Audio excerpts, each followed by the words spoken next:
Okay, I'm going to talk about ODE integrators and nonlinear solvers with a focus on problems coming from PDEs, so that is large-scale simulation problems.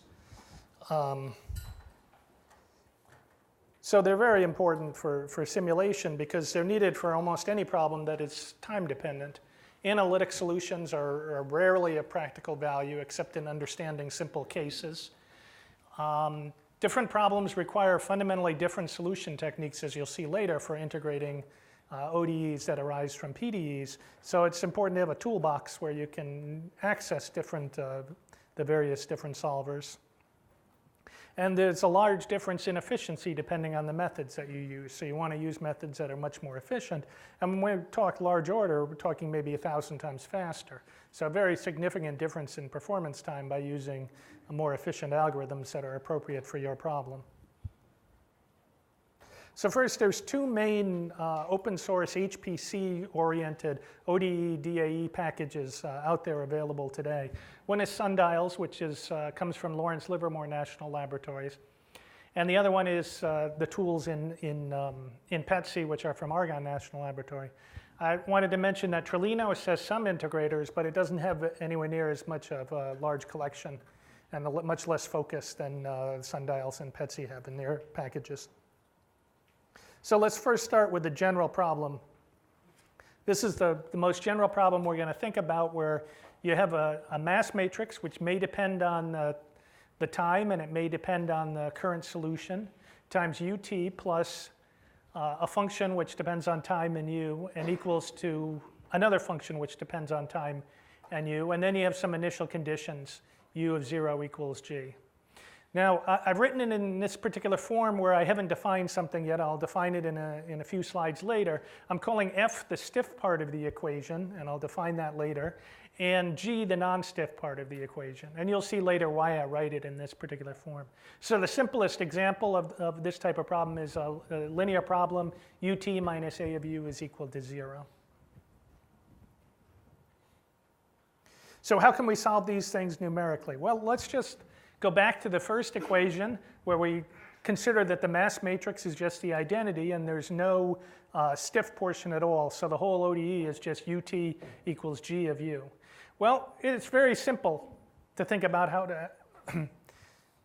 to solve these problems. Is we simply finite difference in time with the u variable, that is, replace all derivatives in the formulas with finite differences. So I just replaced ut with un plus 1 minus un divided by ut, and then solve for un. So in this case, this gives us what's called the Euler scheme. So you can calculate the new solution, un plus 1, by simply taking the previous solution, un, adding to it dt times g at the current solution.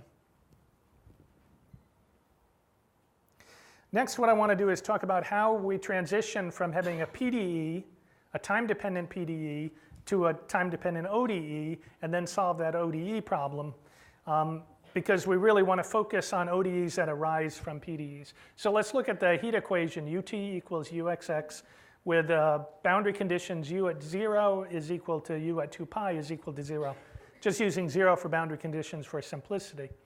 And the initial conditions are u at time 0, or t times 0 is equal to the sum of the sine components, sine mx, where m is just summed from 0 up to infinity.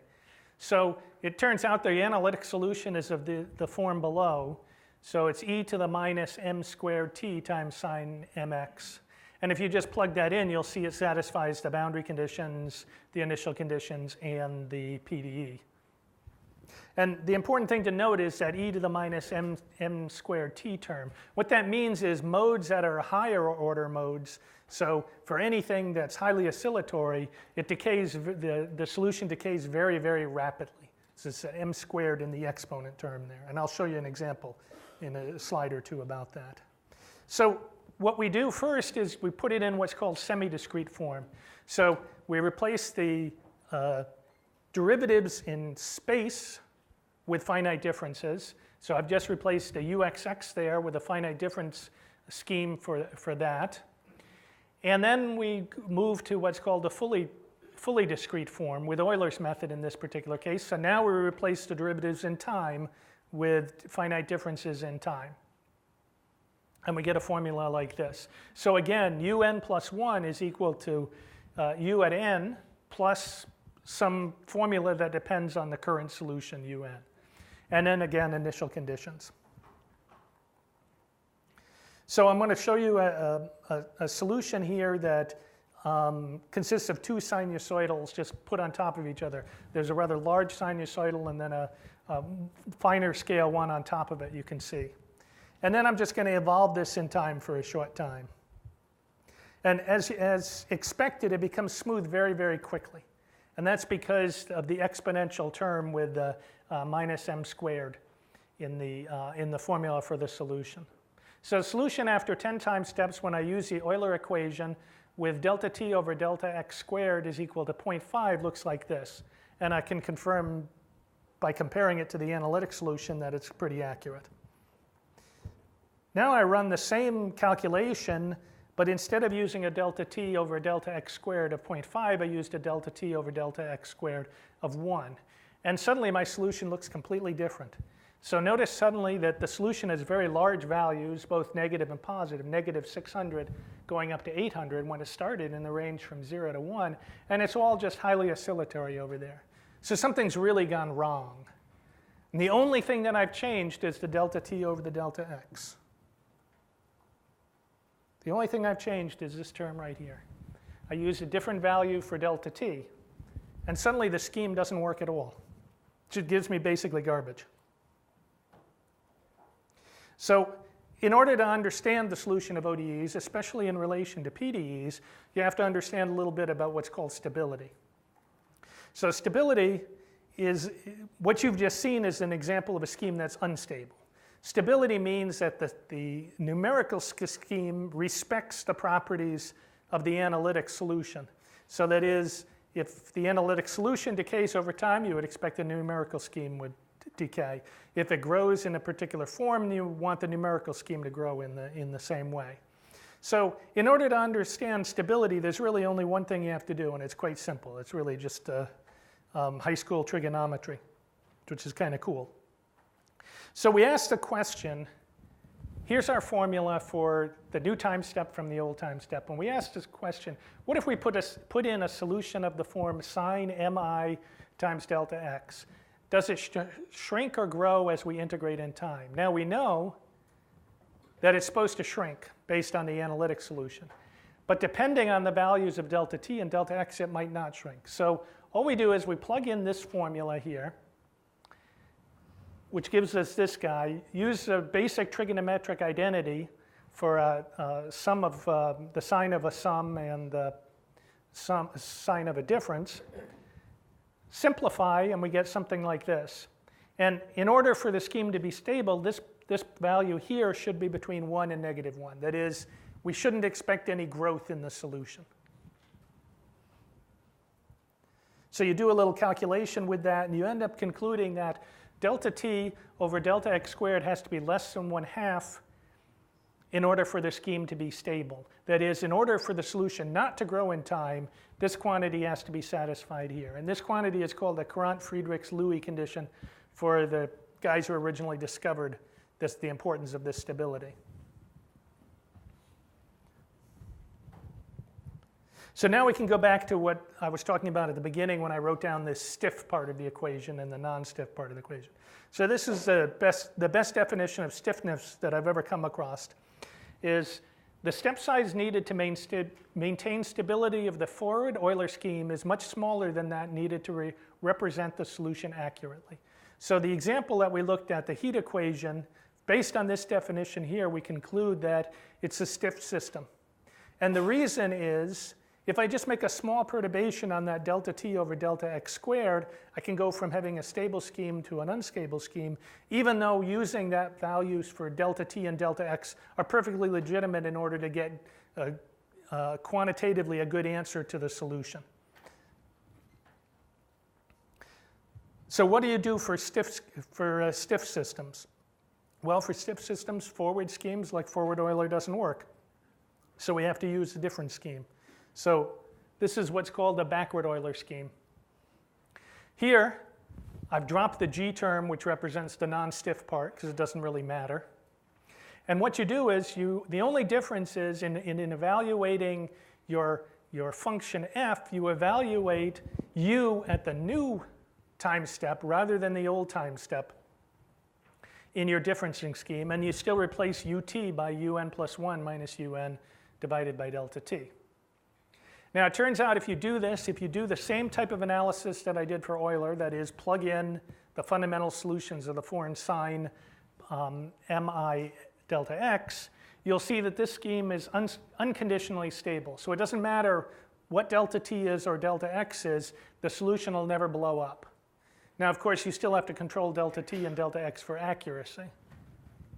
So here's the first lesson, is that for explicit schemes, if you have stiff terms, that you have to control the ratio of delta t to delta x or delta t to delta x squared by the CFL condition in order to get a stable solution, while implicit schemes always give you a stable solution. But the difference is implicit schemes require that you solve a nonlinear or a linear set of equations depending on your problem at each time step. So you notice here, let's see. Okay. So you notice here that un plus 1 can't be written as a simpler formula in terms of un, because it's inside the evaluation of that f function, which could be any function. Now there's another set of schemes that you'll hear about eventually in your career, you may have already heard of, called implicit explicit schemes. And implicit explicit schemes are a combination of schemes that are partially implicit and partially explicit. So I've written down what you could think of as a cartoon of a implicit explicit scheme. Is in the stiff part of the equation, that is the f part, I used a new u, while in the non-stiff part I use the old u. And then I just go ahead and solve this just like an implicit scheme. So what this does is it means that the f part is involved in the nonlinear system that needs to be solved, while the g part is not involved because the g just depends on the previous solution. So how do you tell which terms are stiff and not stiff? That's a very good question. There's no magic way to do that at all. Over time, you start recognizing that certain terms are generally promote stiffness. So anything that looks like a Laplacian, for example, that appears there, you get a UXX type term. It generally means that it's likely to be stiff. First order terms are less likely to be stiff, so something like a UX is less likely to cause stiffness. And you can always fall back to do the analysis, that is to try to understand what happens to the solution as when you plug in a fundamental mode and you see what happens to it. But basically, it's a really good question. It's really the heart of how you decide to discretize, which terms you put in the various places. And there's no easy answers, I would say, in general for it. Okay, so let's go back to the original equation, but now I'm putting it in a slightly different form. I have two sets of equations now. The first term that looks largely like before, the ODE part, and then the second part where I just have an H. So now I have two sets of degrees of freedom, U and W, and I've just split them up into those two parts. And the reason I've split them into those two parts is part of the equations are an ODE, but then part of them are just an algebraic equation, or what's also called an algebraic constraint. And then I have initial conditions for the U and the W. These are called differential algebraic equations. And these, in general, you have to tackle with implicit schemes as a general rule. You don't always have to, but as a general rule, you have to use implicit schemes because there's no UT term on the second part, and you have to discretize the second one with U at the new time step. Now, these are a couple of definitions. I just want to cover this material so that if you haven't heard it before, you'll at least be able to recognize it in the future, and that if you have heard it before, it'll just be a refresher. These are important terms for the solution of ODEs. There's higher order ODE schemes. So you noticed for forward Euler and backward Euler, all I did was I replaced the UT with a simple differencing un plus 1 minus un, and said, okay, that's going to be an approximation. But if you remember anything about Taylor series, that means there's another term in the equation that comes up in the next term in the Taylor series where it's u that depends on delta t. So it's only a first order approximation. But what you can do is you can continue to use higher order approximations for the differences instead of just this first order approximation. And thus by Taylor series, you can have higher order approximations for the solution to the problem. There's basically two ways to achieve this in practice. The first way is what's called a multi-step scheme, which is you use the previous solution, several of the previous solutions you've already computed, and you use those UNs, UN minus 1, UN minus 2, UN minus 3, for example, as the previous approximation, so you can replace the derivative with a higher order derivative. Or what you can do is you can use what's called a single-step multi-stage scheme, where at each new time step, you generate several intermediate steps, and you use the differencing among those intermediate steps to get the higher order approximation for the derivatives. They both have good and negative properties associated with them, and they're probably more or less, I think, there's no particular reason to favor one over the other except in particular circumstances. PETC generally focuses on multi-stage schemes, while Sundials focuses mostly on multi-step schemes, though each package has a few of the other ones as well. Okay, next I wanted to talk a little bit about adaptive time stepping. Now that we have higher order schemes, that is, we can calculate the solution up to, say, delta t squared or delta t cubed, we have a way that we can approximate the error that we're introducing by doing the finite differencing. So this is what's called adaptive time stepping. So first what you do is you estimate the local truncation error by solving for the next time step essentially twice. One with a scheme of, say, order delta t squared, and one with a scheme of order delta t cubed. And then you can just assume, for a second, you assume that the higher order scheme is the correct solution, and that tells you that the lower order scheme, the approximate error that the lower order scheme represents. And that's what's called the local truncation error. And then what you can do is you can control your time step is. That is, you either shrink the time step or you increase the time step in order to get a local truncation error to be whatever value you want it to be, say 10 to the minus 4, 10 to the minus 5 or something. So you adjust the time step to keep the local truncation error below whatever value you want it to be. And this can lead to much more efficient schemes than using a fixed time step. If you use a fixed time step of, say, 1 times 10 to the minus 5, but it turns out in practice most of the time you could get away with a time step of 1 times 10 to the negative 2, then there you have 3 orders of magnitude. That is 1,000 times, one scheme is going to be 1,000 times more work than the other scheme. So it really pays off to use adaptive time stepping when you can. Okay, so now we have 2 exercises that everybody's going to try out to get an idea of the ODE integrators. There's a set of instructions on how to run, and basically what I wanted to do was provide a few examples where you run particular schemes with different time steps, and you notice that when the scheme is stable and unstable, and you notice the accuracy. So every time you run an example per the instructions, it says it, but it doesn't say it very loudly. At the end of the run, it prints the L2 and the L2 error for the first problem. The first problem is a linear problem. You can calculate the exact error. So what it does is it prints the L2 error, and what you're supposed to be able to do is notice that as you decrease the time step, for example, that L2 error becomes smaller. Or if you run at a point where the scheme is not stable, then the L2 error is going to just blow up and get really, really large. There's a set of key points at the top, and the first problem is what's called an advection equation. So it's just an object that moves through the domain with a constant speed. You can see it over here. And if you just cut and paste these commands and run them, everything should work fine. If anybody having trouble running the commands? Question? What is the no viz flag?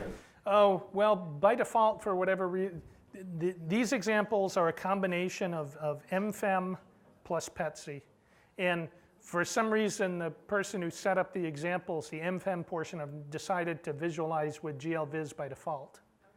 Okay. And so if you don't run with the no viz, it hangs waiting for a visualization window to open. What's the default integrator? The default integrator? Actually, I think, does it say somewhere? There's, for this example, there's a file called rc-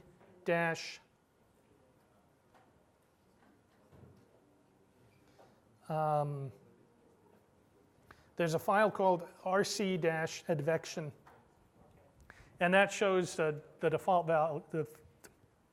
I think that might show the default value. And you can always run with -tsview, and it'll show all the options that are being used. I think one of the examples mentions to do that.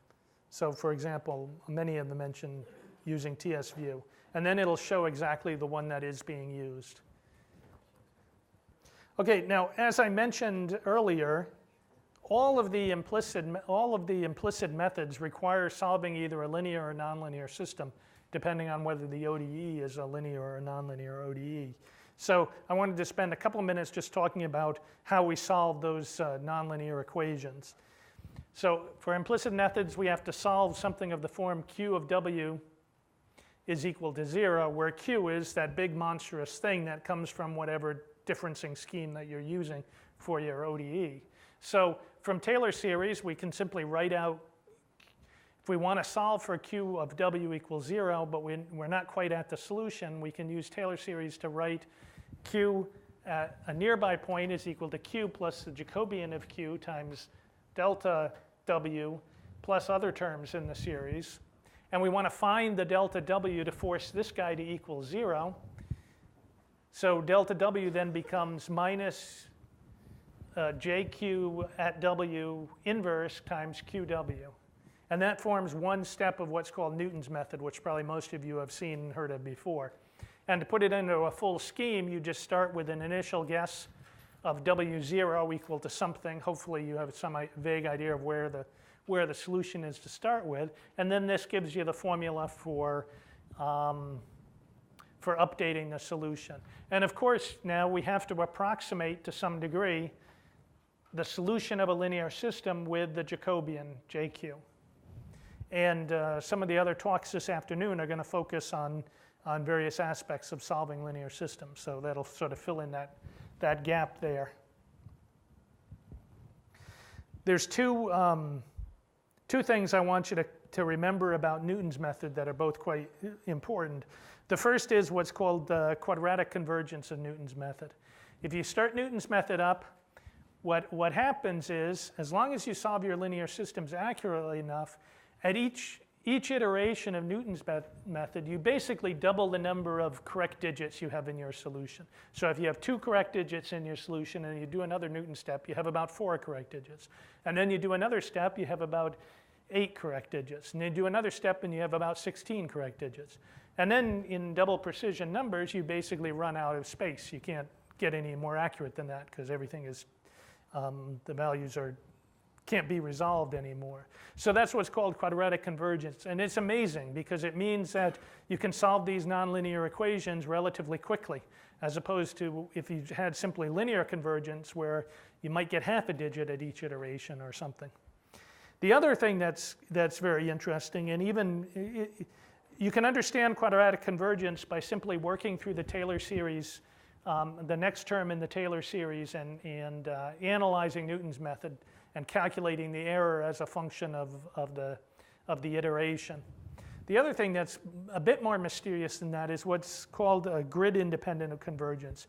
So in general, this isn't always true, but it's generally true that if you take a PDE, you discretize in space, and it could be a time-dependent PDE or a time-independent PDE. It doesn't really matter, but let's say for this case it's time-dependent. You discretize in space and time, and then you use Newton's method inside your implicit scheme. What happens is the number of iterations that Newton's method needs to converge doesn't increase as you refine the mesh. So you take a larger and larger problem, and the number of iterations that you need for Newton's method remains roughly the same. So if it took 5 iterations when you have one mesh and you refine the mesh again, maybe it'll take 6 iterations the next time. You refine the mesh again, maybe it'll take again 6 iterations. It doesn't increase as one would normally expect. The problem's getting bigger and bigger, and you might think harder and harder, but the number of Newton iterations you need to get to a fixed convergence tolerance doesn't change very much at all. And that's another very useful thing, because if it did increase, it would mean you'd be doing an awful lot of work to solve these problems. So the next exercise, which is on the same page as the previous one, is to run another example that demonstrates the quadratic convergence of Newton's method and the mesh-independent convergence of Newton's method. So it's this example here. It's again a time-dependent problem. It's just slightly more difficult in time. It's a nonlinear problem in time as opposed to the previous one was just linear. So it's a beam that's being flexed over time. So all you have to do is run first just run make the elasticity problem, and then run the elasticity problem, and look at the number of iterations that Newton's method is requiring. You can just kill it after a couple of time steps. There's no reason to watch it go through a lot of time steps. Yeah. Where in the output does it tell us how many iterations it had to do? It should be showing every Newton iteration there. Well, it's not labeled as a Newton. It says SNES function. Yeah, so when it says SNES function, those are the Newton iterations. Yeah, sorry. But the count of it is strange. It's 0, 1, 2, 4, 0, 1, 2, 4. Sometimes so that's how many iterations it needed to do, like a small time step, or what is the number in front of it? That's the iteration number. I'm not sure. 0, 1. Count up monotonic between time step outputs. Oh no, it starts again. At every new time step, it starts again at 0. Is that what you mean? Well, it'll say time step 1, and then a bunch of SNES 0, 1, 2, 4, 0, 1, 2, 4, 0. Oh yeah, that's because by default it's using a multi-stage scheme. So in this case, I think it's using 3 stages total. So that means it has to solve 3 nonlinear systems to get to the new time step. And they're roughly, each one of them should be using roughly the same number of Newton steps within 1 or 2. So for each stage, we should see a similar number of Newton steps. Yeah. Not the number of stages. Yeah, and the number of stages remains fixed. Though there are schemes where you can change the number of stages, but in this example, it should remain fixed. And the function norm, is that an error for each stage? It's actually not the error, it's the residual, but so it's an indirect measure of the error as opposed to a direct measure of the error. And then if you run this option RS says refine the mesh before you solve the problem. So when you run with this option RS2, it says refine the mesh twice and then solve the ODE like you did before. And then when RS4, it again says refine the mesh 4 times and then solve. So it's solving a much larger problem in those second 2 times. And what you should notice is, except for perhaps the very first time step, the number of Newton steps that are what are labeled SNES iterations should remain roughly the same, independent of how many times you refine the mesh. And if you do something, it'll take a little too long, but you could try it tonight, like RS8 or something, and you notice that it still remains pretty much the same. It's just pretty impressive. Yeah? What is the initial guess? Is it the previous time steps? I'm pretty sure it's a previous time step, yeah. There's also possibilities with ODE integrators to use some extrapolation of the previous time step, but probably in this case it's just using the previous time step. So it's a fairly good initial guess. Okay, the next few slides are not really tutorial style. They're just an introduction to the parts and pieces of PETSI.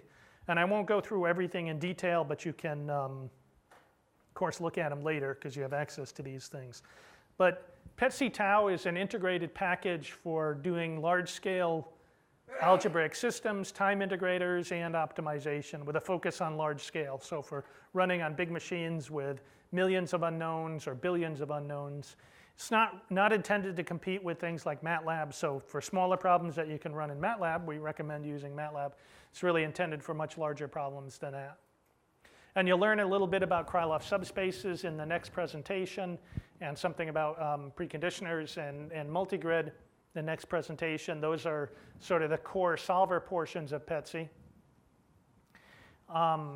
Then the nonlinear algebraic solvers, which I mentioned, which are needed for implicit methods, the time integrators. And then later today, Todd Munson and Hong Zhang are going to talk about some of the optimization techniques that are available in PETSI.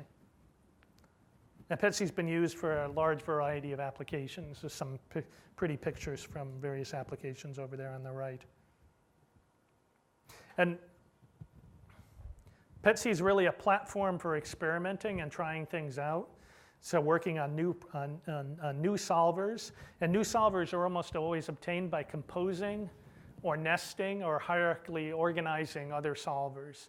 Even algorithms like multigrid you can really think of as being a composed solver consisting of several simple solvers put together in just the right way to get very good convergence of the overall scheme. PETSI is also very extensible. The idea is that you can add any kind of functionality you want, and any of the preconditioners we have now you can modify, or you can introduce new preconditioners with similar code that already exists in PETSI. This gives a lot of detail on the various solvers that are available. I'm not going to leave that up there. So the takeaway for the presentation is that PETSI and sundials both provide a wide variety of high-quality, scalable ODE, DAE integrators. PDEs and ODEs can be converted to ODEs and then solved with ODE integrators. Stiffness is a really important thing to understand, and it's not always so simple to understand, but I hope these slides help a little bit in understanding stiffness. Because stiff ODEs, you generally have to integrate in different ways than non-stiff ODEs. For ODE that's not stiff, you don't really have to worry about the delta t time step ratio with delta x. You can set it just based on accuracy concerns, while with stiff ODEs you have to be much more concerned about that.